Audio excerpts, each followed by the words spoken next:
कोई भी खिलाड़ी या परफॉर्मर हमेशा यही चाहेगा कि वो एक शानदार मैच खेल के संन्यास ले, ना कि बच्चों की तरह रोते हुए। वो नहीं चाहेंगे कि ऑडियंस पर उनका आखिरी इंप्रेशन उनके पुराने सारे शानदार मैच पर दाग लगा दे, और बेहतर यही इन रिंग करियर की बेइज्जती से भरे अंत को टालना नामुमकिन हो जाता है, फिर चाहे रेसलर्स ये जानते हो कि ये उनका आखिरी मैच है या नहीं। मैं हूँ एडम पचीटी कल्टहॉलिक रेसलिंग से, और ये है 10 depressing final wrestling matches.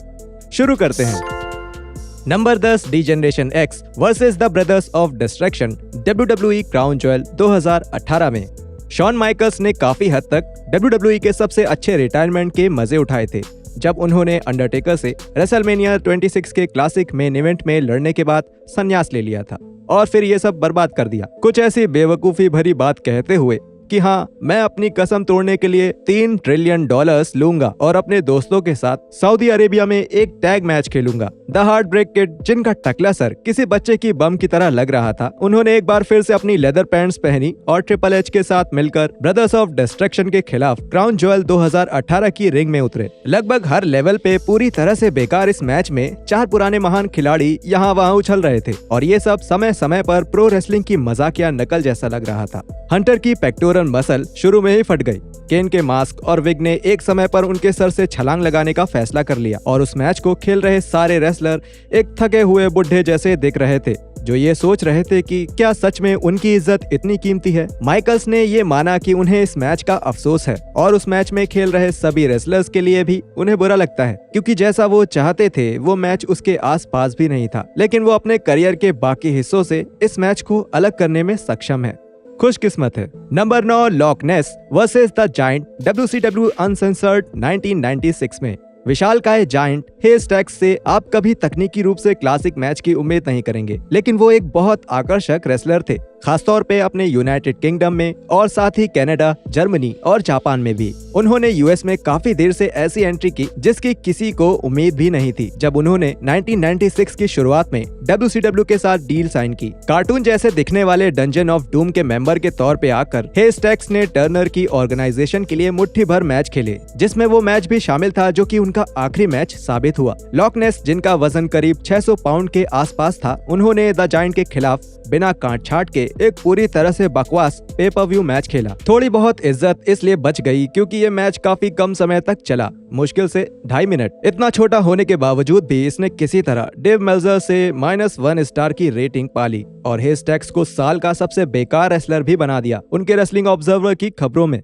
British wrestling के एक बड़े नाम को मैच में चलने में हमेशा से ज्यादा मुश्किलें होते हुए देखना दुखद था, लेकिन इससे ज्यादा दुखद ये था कि कुछ ही महीनों बाद 52 साल की उम्र में हेस्टैक्स ने दुनिया को अलविदा कह दिया। Number 8, Randy Savage, Jeff Hardy और AJ Styles versus Jeff Jarrett, Kevin Nash और स्कॉट हॉल 2004 में TNA के टर्निंग पॉइंट में। रैंडी सैवेज ने जब से साल 2000 में WCW को छोड़ा था, तब से उन्हें प्रोफेशनल रेसलिंग में नहीं देखा गया था, जब तक वो 2004 के अंत में TNA के इम्पैक्ट जोन में सबके सामने नहीं आए। द माचो मैन एक बड़े सरप्राइज के तौर पे आए थे जब कंपनी का पहला मंथली पे-पर-व्यू टीवी पर आना बंद हुआ, और वो NWA के वर्ल्ड चैंपियन जेफ जैरेट का सामना करने विक्ट्री रोड में बाहर आए। प्लान तो था कि डबल जे अपना टाइटल सेवेज के खिलाफ बचा लेंगे, लेकिन ऐसा हुआ नहीं, और इसके बहुत से कारण थे। हमें अंत में सिर्फ एक चीज मिली, और वो थी मुश्किल से पहचान में आ रहे रैंडी, जो कि टर्निंग पॉइंट में एक 6 मैन टैग में हिस्सा ले रहे थे, जिसमें वो जेफ हार्डी और एजे स्टाइल्स के साथ मिलकर किंग्स ऑफ रेसलिंग, जिसमें जैरेट के साथ स्कॉट हॉल और केविन नैश, जिन्होंने एल्विस एस्क जैसे जंपसूट पहने थे, उनके खिलाफ खड़े थे। मैंने कहा कि हिस्सा लिया है, लेकिन सच ये है कि सेवेज ने सबसे कम काम किया था और सिर्फ अंत में फिनिश करने के लिए बाहर आए, और उसमें भी कुछ नहीं किया, और चेहरे में पंच मारकर चैंपियन को पिन डाउन कर दिया, और फैंस हल्क होगन के लिए नारे लगाते रहे। एक दुखी कर देने वाला अंत उस आइकन के लिए, जिसे अच्छी तरह पता था कि उसके सबसे अच्छे दिन काफी पहले बीत चुके थे। Number 7, Big Boss Man versus Hacksaw Jim Duggan, IWA Japan के 10th एनिवर्सरी शो में। ज्यादातर WWE फैंस ने बिग बॉस को आखिरी बार तब देखा था जब वो 2002 के संडे नाइट हीट में हारने का काम कर रहे थे। टीवी पर आने वाले उनके आखिरी मैच में रे ट्रेलर ने टॉमी ड्रीमर को होस्ट किया, जिसके बाद उन्हें एक मोटरसाइकिल एक्सीडेंट में चोट लगी और उन्हें रोस्टर से हटाकर OVW की डेवलपमेंटल टेरिटरी में काम करने के लिए भेज दिया गया। उन्होंने ओहायो वैली रेसलिंग को छोड़ दिया और फिर से जापान में एक आखिरी बार IWA जापान ग्रुप के साथ काम किया, जिनके लिए वो 2004 में कुछ टूर कर चुके थे। उनके आखिरी टूर में ही उनका आखिरी मैच भी हुआ, जो कि कंपनी की 10वीं सालगिरह के शो में था, जहां उन्होंने IWA वर्ल्ड हैवीवेट टाइटल के लिए एक टूर्नामेंट में हिस्सा लिया। फ्रेडी क्रूगर से जीतने के बाद द प्रिजन गार्ड का फाइनल में सामना पुराने दोस्त हैकसॉ जिम डगन से हुआ, जो इससे पहले बारबेरियन को हराकर आए थे। 3 मिनट से थोड़े ही ज्यादा समय हुआ था और ये साफ दिख रहा था कि ट्रेलर को इतनी देर खेलने में भी मुश्किल हो रही थी और जापानी भीड़ इस मैच के ज्यादातर हिस्सों पर खुलकर हंस रही थी। ट्रेलर ने 3 हफ्तों बाद ही इस दुनिया को अलविदा कह दिया। Number 6, Yokozuna and Jake Roberts versus Jim Neidhart and King Kong Bundy Heroes of Wrestling में। हे भगवान, नहीं, फिर से ये शो नहीं। 1999 का heroes of wrestling pay per view match paper पर ही एक बहुत ही बुरा आइडिया था, जो कि असल में किसी तरह उससे भी कहीं ज्यादा बुरा निकला, जहां एक के बाद एक बेकार मैच होते गए और सबसे बेकार मेन इवेंट्स मैच रहे। इसमें जिम नाइटहार्ट वर्सेस जेक रॉबर्ट्स का मैच एक टैग टीम में बदल गया। साथ ही किंग कॉन्ग बंडी और योकोजुना भी इसमें शामिल हो गए। स्नेक जब वहां आए तो वो परफॉर्म करने की हालत में नहीं थे। अगर मैं इसे अच्छी तरह से बताऊं तो उन्होंने नशे में मजाक करते हुए कुछ बखेड़ा भी खड़ा कर दिया। देखने पर लग रहा था कि उनकी दिलचस्पी ज्यादातर अपने सांप को प्यार करने और अपने पेट पाइथन को अपने लिंक की तरह दिखाने में थी, ना कि वो करने में जिसके लिए उन्हें पैसे मिलते हैं। जेक नशे में किसी और ग्रह पे जी रहे थे और पूरा मैच बर्बाद हो गया। बात यहाँ तक बढ़ गई कि वो रिंग में ही कपड़े उतारने लगे। तभी किस्मत से टीवी पर फीड कट हो गई। इससे ज्यादा बुरा ये था कि ये तेजी से आगे बढ़ते हुए योकोजुना के करियर का टीवी पर आने वाला आखिरी मैच बन गया। हालांकि अगले साल उन्होंने यूके में कुछ टूर किए, लेकिन ये मैच पूरी तरह से अवेलेबल नहीं है और इसलिए heroes of wrestling Rodney Anoai की किसी रेसलिंग रिंग में आखिरी असली फुटेज है। Number 5, Kurt Angle versus Baron Corbin WrestleMania 35 में। कर्ट एंगल WWE के इतिहास के सबसे शानदार परफॉर्मर्स में से एक हैं और एक डिजर्विंग हॉल ऑफ फेमर भी हैं।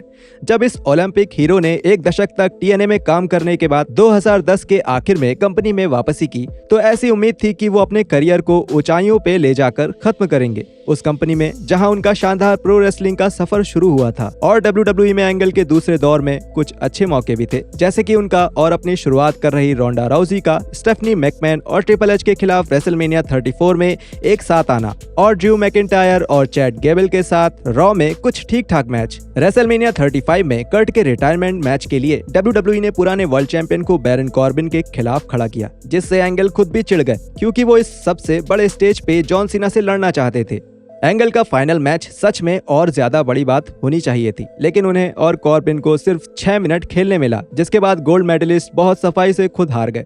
सही मायनों में कर्ट अपनी सबसे शानदार फिटनेस से काफी दूर थे और सच में कमजोर हो गए थे, लेकिन फिर भी ये एक बहुत ही बेकार अंत था किसी ऐसे के लिए जो सच में बहुत महान था। Number 4, the Dynamite Kid Dos Caras and Kuniaki Kobayashi versus First Tiger Mask the Great Sasuke and Mil Mascaras Michinoku Pro these days में।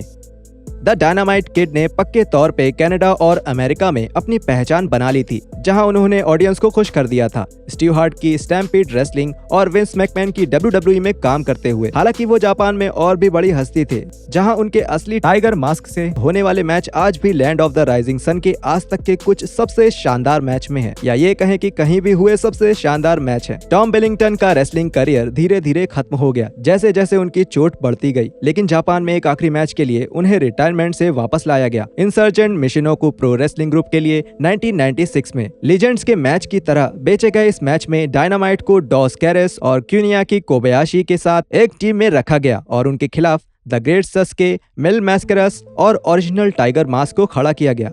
हालांकि ये कोई मेन इवेंट नहीं था, लेकिन फिर भी ये उस शो का सबसे बड़ा आकर्षण था और इसने करीब 8000 लोगों को सुमो हॉल में दर्शक बना दिया था। पर अफसोस की बात है कि डायनामाइट बहुत बुरी शारीरिक हालत में थे और अपने पुराने रूप से काफी कमजोर दिख रहे थे, बहुत ज्यादा पतले और यहाँ तक कि रस्सियों पर चढ़ने में नाकाम रहते हुए वो बहुत बीमार दिख रहे थे। और एक मौके पर तो उन्होंने सायामा से ये कह दिया कि वो सुप्लेक्स से लगने वाला झटका नहीं बर्दाश्त कर पाएंगे। अगले दिन घर जाने के लिए एयरपोर्ट पे फ्लाइट का इंतजार करते हुए बिलिंगटन को दौरा पड़ा और उन्हें जल्दी से हॉस्पिटल ले जाया गया। Number 3, Curt Hennig versus Davis Flair TNA के 27th पेपर व्यू में।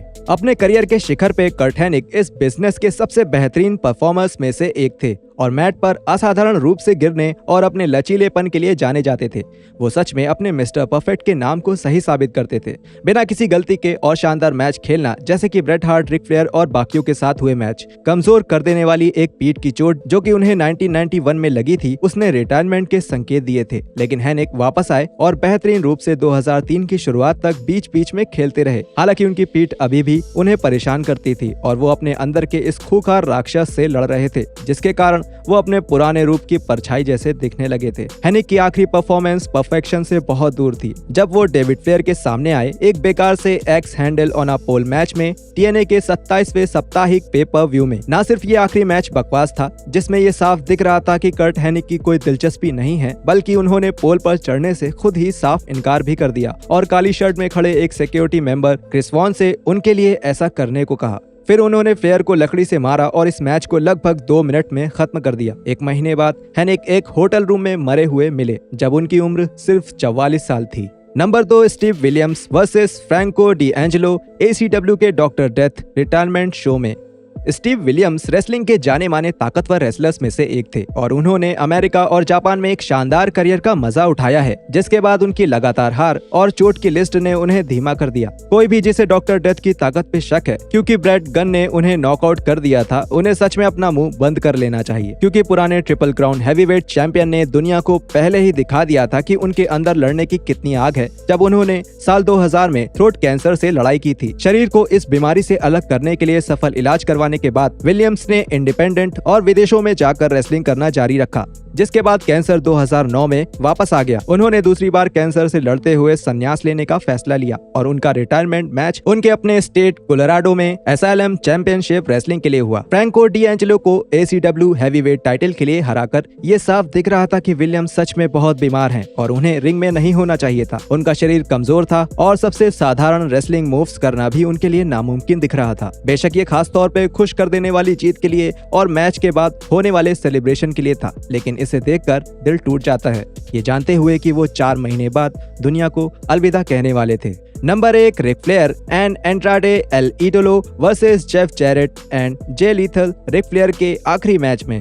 ये तो बहुत डरावना था कि नहीं? जब रिक फ्लेयर ने कहा कि वो 73 साल की उम्र में एक और मैच खेलेंगे, आखिरी बार रिंग में कदम रखने के लगभग 11 साल बाद, तब लोगों में थोड़ी उत्सुकता थी, फिक्र थी और डर तो था ही। जो वीडियोस उन्होंने रिलीज की जिसमें वो अपने होने वाले विरोधी जे लीथल के साथ ट्रेनिंग कर रहे हैं, उन्हें देखकर हिम्मत मिलती थी, लेकिन असली मौके पर कोई पुरानी यादें ताज़ा नहीं हुई, बल्कि ये एक निराशाजनक मैच था जिसमें आप बस यही उम्मीद करेंगे कि नेचर बॉय रिंग से जिंदा बाहर आ जाएं। माना कि वो रिंग में पैर की चोट के साथ गए थे और इसलिए वो शारीरिक रूप से सारी चीजें नहीं कर सकते थे, लेकिन फैंस फिर भी ये जानकर हैरान थे कि चालाक रिक कितने बेकार लगते हैं। जहां लीथल एंड्राडे और यहां तक कि जैरेट मैच के अंत तक खेलते रहे, वहीं रिक फ्लेयर के बुरे हाल को छुपा पाना नामुमकिन था। उन्हें रिंग में आने से साफ मना कर दिया जाना चाहिए था। 27 मिनट के मेन इवेंट मैच की तो बात ही दूर है। और हाँ, जहां खेल के सबसे बेकार खिलाड़ी ने एक अजीब सी हालत में सिर्फ हार्ट अटैक का नाटक किया, उन्होंने काफी हद तक मुझे असली हार्ट अटैक दे दिया था, क्योंकि मैं सच में सोच रहा था ये आदमी हमारी आंखों के सामने ही मरने वाला है।